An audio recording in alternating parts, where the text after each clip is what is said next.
Un saluto speciale a un pezzo del popolo sardo che sta lottando per le strade, per le piazze piripane. Mi riferisco al movimento Pastori.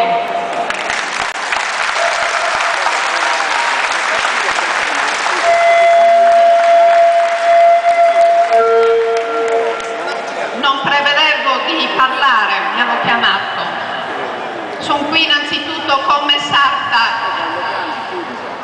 Sono qui come cittadina sarda, più che come politico, perché è arrivato il momento della mobilitazione popolare. Badate che la situazione, lo sapete tutti, è talmente drammatica che ci dobbiamo mobilitare, sono i sardi che si devono mobilitare. La classe politica non arriva a trovare soluzioni. Lo sanno in questo periodo il movimento Pastori in prima persona, ai quali rivolgono sicuramente attenzioni, ma non soluzioni.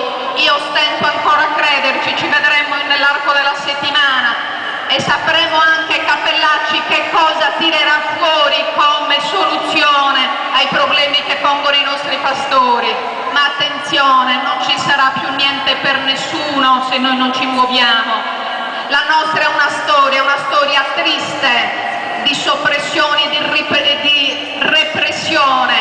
Ci hanno dato un modello di sviluppo che non abbiamo scelto noi sardi, ci hanno dato un po' di pane avvelenato, e parlo delle basi militari e parlo dell'industria che era già fallita prima che arrivasse da noi, ma qui tutto è stato possibile perché ci hanno represso. Io dico che la nostra carta vincente oggi è quello che si chiama sovranità. Deve decidere il popolo sardo.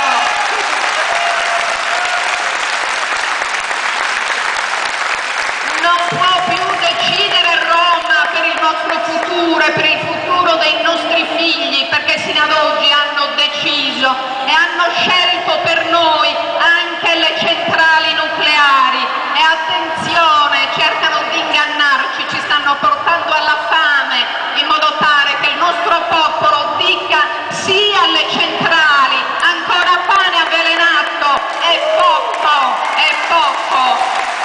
Il problema delle scorie, che scusate se ci torno, le scorie in tutti i paesi del mondo non le vuole nessuno, adesso le hanno messe in vendita, dopo che hanno avvelenato